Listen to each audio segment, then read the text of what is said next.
what can be done to protect our neighborhood as for its historical values, okay? Because we have a lot of very old homes that need to actually be looked at so that we can get a better consensus of what we have as far as a community. So with no further ado, I'd like to introduce Steve Rupp. Hi, everybody. Is anybody happy about living in Silver Forest? I think it's an amazing neighborhood. I mean, I think it's probably the best place to live in Miami. And I'm sorry you guys are facing all these issues, but you know, I do a lot of neighborhood outreach with my job, and nobody's entirely happy in Miami. And it's because of the way the planning has worked and the Uber development, and without really regard for the quality of life of single family residential people like you guys. So I'm here to let you know about an initiative that we've been working on citywide. Dade Heritage Trust is an historic preservation organization, and our mission is to try to preserve Miami-Dade County's architectural, environmental, and cultural heritage. So basically, we work with people in neighborhoods and look at ways to maintain your wonderful quality of life. We're not just about saving old buildings, we're really about taking a look at neighborhoods and how we can empower the residents of neighborhoods to make decisions that impact how decisions are then made for the neighborhood. So I'll give you an example of what we're doing. I've been the director for about 3 years, and I've done a lot of neighborhood outreach, and part of our mission obviously is education advocacy. Because of Miami, if you're like me, you're from somewhere else, and so you don't have a built-in appreciation for the sense of history and heritage here. So education for us is key. And last year, Dade Heritage Trust applied for and received a $50,000 grant from the state of Florida Division of Historical Resources to do a survey of the neighborhood of Shenandoah.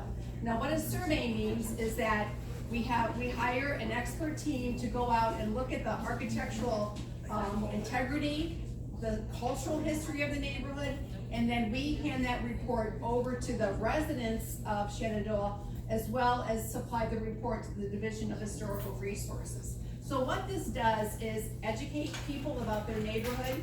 It's a tool that empowers you to say if there's consensus about what the future of your neighborhood should be. Some neighborhoods opt for historic designation. Some neighborhoods like Coconut Grove have emphasized the need for a neighborhood conservation district. It basically gives you the knowledge to let your elected officials know when you gain consensus, if that's possible, how you want the future of your neighborhood to be. And I will tell you, as you know how your neighborhood's been impacted by what's happening all around it, right, over the course of the last 5 or 10 years. And as we see more and more growth here, we know that coming together with how you want to shape your neighborhood is very important for your quality of life. If you're one of those people that feels that Miami is your forever home, or at least for the foreseeable future, if this is where you want to raise your family. So we created an initiative called Learn About Where You Live Shenandoah. Dade Heritage Trust also kicked in $50,000. This is a $50,000 matching grant, and it's been a wonderful learning experience. It has it gives an opportunity for people to come together and learn as a community about their neighborhood and its historical significance. So we kicked it off with a reception at a private home in Shenandoah. We have video featuring historic photos and then contemporary photos. We did an outreach to the neighborhood to come forth, people that have lived there a long time, about stories, and we really learned a lot. And I can say it's going to be fun because I can tell Dr. Paul George, the Miami's historian, that some of the facts aren't right anymore. Like I say, we've learned a lot about the neighborhood, and we'd love to do this for Silver Bluff. We consider this a gift to the neighborhood. Dade Heritage Trust is not coming in and imposing our opinions on you. Basically, we're saying, here's the information about your neighborhood, use it how you wish. The other thing that it does is it supplies something called site files to the state of Florida. And that's a requirement of the grant. So they would survey our team would survey the most historically significant buildings, the cultural heritage, and then provide information about those properties to the state of Florida. So, I applied for a grant for a Silver Bluff survey. I don't know if we're gonna receive it yet, I'll find out, in a few months. But if we were able to get the grant, I would hire a survey team and they would be out and about in your neighborhood in about a year from now. The reason that we're doing this is just because when you hear the police, it makes me sad that like all of this money that you know is coming in here, how is it possible that positions are being cut in the police department? I don't know. But, the city of Miami's Historic Preservation Office has 3 full-time people for a city of 400,000. And they just, any fully staffed historic preservation office in any major city, they do this survey work themselves. They don't hire it out. But we have basically come to the rescue of the city's preservation office because we hire consultants to do this work that they would necessarily do. And for those of you that have lived in Miami a long time, you probably remember the neighborhood of Edgewater, north of downtown. It used to be filled with lovely single family homes. That is no more. And so this enables us and you to take a snapshot of your history of the neighborhood at this moment in time. Because the time to do a survey of Edgewater is no more. Every neighborhood is changing significantly, we all know that, and many times it's not changing in the way that the residents want it to change. So, consider us an ally. We're here to help you learn about Silver Bluff, and I think it's a beautiful initiative. If you wanna learn more about our organization and what we do, part and parcel of the grant that we received from Shenandoah was that we had to create an exhibit about the history of Shenandoah and also it contains contemporary images of today. We're gonna have an exhibit opening on Saturday at noon at our lovely headquarters. We're headquartered in the very first office of Dr. James Jackson, who was Miami's first physician. We have a lovely building down on Brickell Bay Drive, and it's free and open to the public. There'll be sangria and some nice lunches too. But come on down and learn about us. We're also doing a video about Shenandoah. Again, just a way to reach out to the neighborhood to help you learn about where you live. Yes, sir. Do you communicate with anybody at the county level?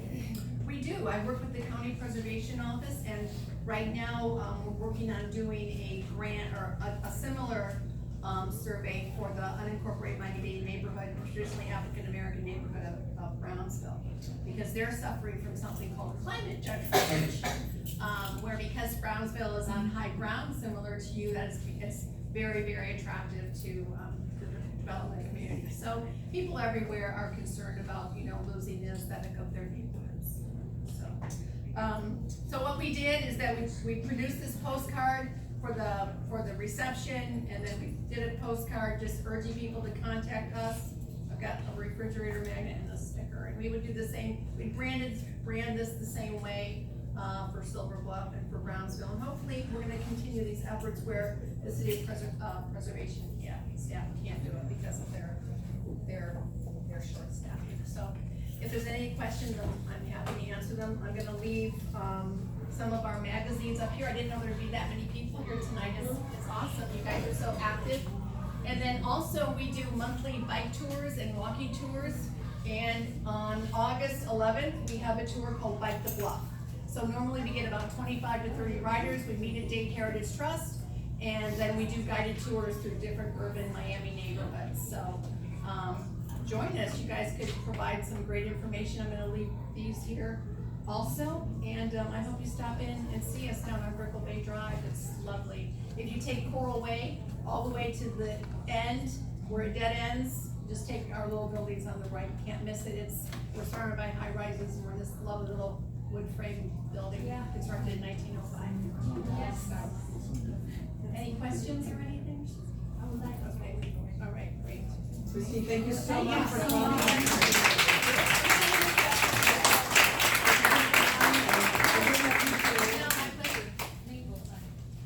And for us, it's gonna be very, very important when the study comes. I've actually taken, and I'm gonna pass it on to you, a survey that I've kind of like started. And I already documented how many houses we have in the 1920s, 1930s, 40s, and I stopped in the 50s. That's awesome. So I've got all of the first, all the avenues are pretty much done. No, all the terraces and streets are done, the only thing that I'm missing right now is some of the alleys. So I'll pass it on to you. Listen, in Shenandoah, we documented 650 historic houses, so we pretty much think that, Well, we might have, well, we've lost some, but Yeah. we're there. right. I'm gonna leave, this is a magazine that came out, in May, I'll leave these here too. What is the term of historic house? I'm sorry? What the term is? Sure, there's 6 criteria that the city of Miami has. It's in their historic preservation ordinance, chapter 23. Normally, the first one is that it has to be at least 50 years old. So, and they don't have to meet every single, criteria. It was done by a significant architect, or it has some cultural significance. And when a house is designated, it's normally just the exterior, so you can kind of do what you want to do with it. Okay, all right, thanks a lot. Thanks for Thank you. inviting me, I appreciate it. Very welcome. Thank you for coming and for staying. No. And now for My pleasure. Commander Garrido, I'm so sorry. I didn't know that the meeting was gonna take so long at the beginning, so the floor is yours, please. And then I'll do my spiel with the